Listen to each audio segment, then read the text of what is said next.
Hey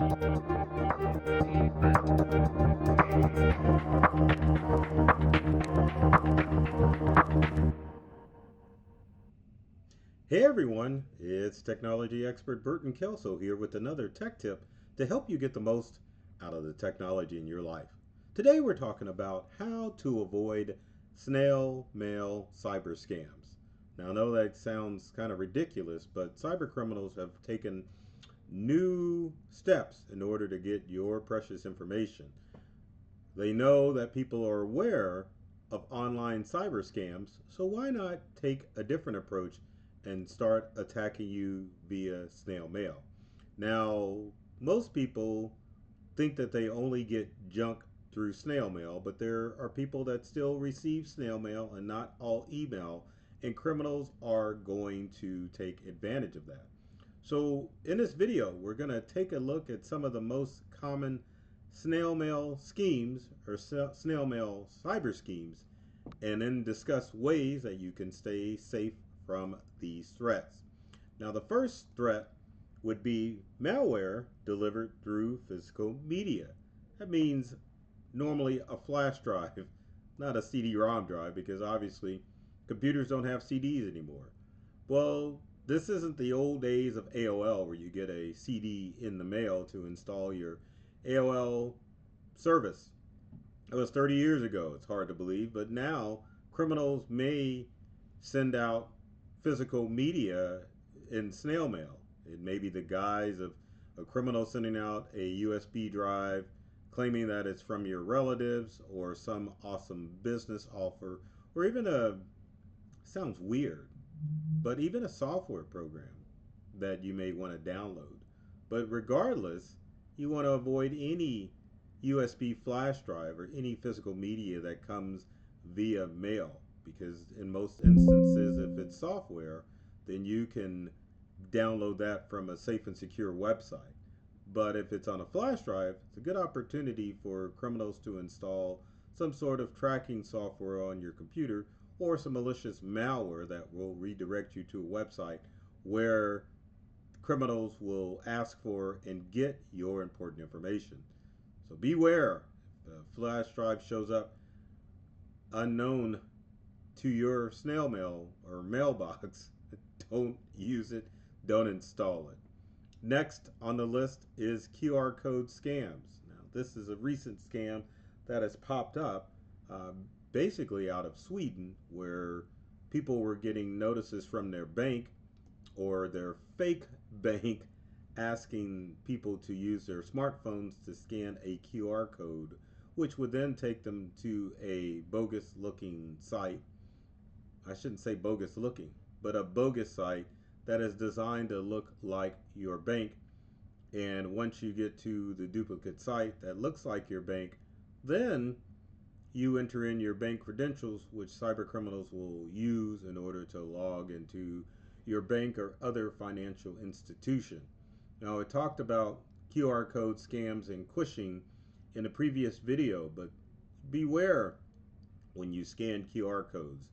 When you scan a QR code, it should take you to a website, but most of the times those websites are going to be informative as opposed to a website asking for your personal information.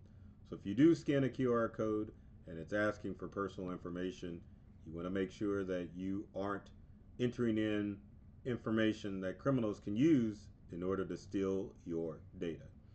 Next on our list is sweepstakes and lottery scams. Now, it's hard to believe that these are still going around, but desperate times call for desperate measures, and there are people that are still hoping like they can win Publishers Clearinghouse, which is done online mostly, and other lottery sites where people can win a large amount of money in a quick amount of time. Again, these I can't believe I said that. These snail mail messages come through asking for personal information. As a matter of fact, most of them could be called snail mail phishing because it's using traditional mail purposes as opposed to email, which is obviously electronic mail. But anyway, if you get any alert saying that you've won the sweepstakes and you've got to enter in pertinent information.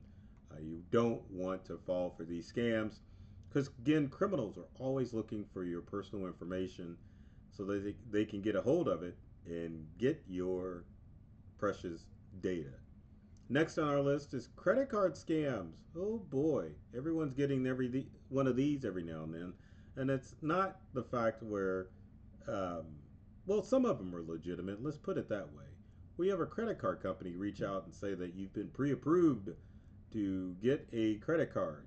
Well, the challenge is that you get credit cards from known companies, and you also get them from lesser known financial institutions that offer credit cards. Well, with these, if you are trying to get another credit card, or if you're in the process of building or rebuilding credit, you want to make sure that the credit card offer that you got in the mail is actually a legitimate credit card company because they ask for everything on these credit card applications: social security number, addresses, everything that a criminal would need in order to assume your data. So do your due diligence. Make sure that if you are filling one of these forms out, that you make sure that the company is legitimate. Also, if you get one of these credit card forms, you want to shred them because you never know who's going through your garbage in order to get your personal information. Now, the next one is something that was sent to me recently, which is a cashier's check scam. Now, the interesting about this is normally if you get payment for something and it's a payment through cashier check, then you're going to just get the cashier's check and you're going to deposit it in your bank or other financial institution and it's a done deal. But this particular one, which kind of tipped me off that it was a cashier's check scam, is that it had specific instructions of what to do once the cashier check was deposited. But the way these scams work is normally you get a cashier's check for a large amount of money, normally under around $5,000 because that sets off alarms, and which is the one that I got. It was like at 4,000, right at the tip of 5,000. But anyway, it had instructions on what to do. But the whole purpose behind the cashier's check scam is to get you to deposit the cashier's check, the bulk of it, and then send an amount to whoever sent you the cashier's check. That way they make some money off of the cashier's check, and with the check being fake, then you have to take care of the remaining amount because it's a bogus cashier's check. So any unsolicited checks that show up in your mailbox, don't deposit them. Please don't do it because most likely it's a scam. Now, this time of the year, charity scams are huge, and one of the reasons why criminals are going for traditional mail or snail mail as opposed to email is because spam filters are working well. People are a little bit more leery if a company sent them an email asking for charity, especially if it's a GoFundMe. But if you get it via traditional mail, you may think that it's a legitimate company who actually took the time to send you a snail mail message asking for your generous donation. Well, again, verify the charity and verify that the particular charity that sent out the email is a legitimate company rather than some made up charity created by cyber criminals. Now, we've had multiple of our customers fall for this scam: fake invoices and bills. Now, depending on if you're a small business or a larger business, these are prevalent because you employ a lot of people to utilize services. So companies will actually send out a fake invoice and have you pay it. But these invoices are normally occur because criminals get access to someone's inbox. They're able to duplicate an inbox or invoice and send it out, and you just pay it. So anytime you get an invoice, you want to verify that it's legitimate and that it's from an actual company that you've done business with. Now, for most individuals, this is pretty easy to deal with because you know which companies you've dealt with. But to cover both business and personal side, sometimes antivirus companies or even internet companies will send out, or criminals will send out fake invoices with their information on it, which makes it a little bit harder for you. Now, the challenge with this scam is that if you call to dispute the invoice or the bill, then they may say that they're sorry and then they'll want to refund your money using a credit card, normally one that they don't have in hand.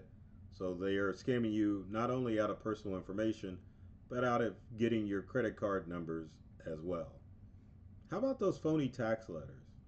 It's happens. It's very easy with AI to imitate IRS or other tax entities' logos and information. So beware. Again, verify if you get a phony tax letter or any tax letter to make sure that you are really responsible for the letter that is showing up. And then there's also phony offers for financial aid. If you're a student, and students are prone to this, if you're getting a letter for financial aid, beware. May not be the legitimate source. Check it out. Make sure that the company that is sending the letter is legit and you're just not giving out your own personal information. So the question of the century is how do you protect yourself? And I know a lot of you are probably saying, well, it's common sense. Well, not always, because sometimes criminals are able to duplicate email and traditional mail with the help of desktop publishing software and, of course, AI. So, what can you do? Well, number one, make sure that any unsolicited email you stay cautious to, because it's easy for it to slide in your inbox and for you to react rather than thinking about the email that comes through.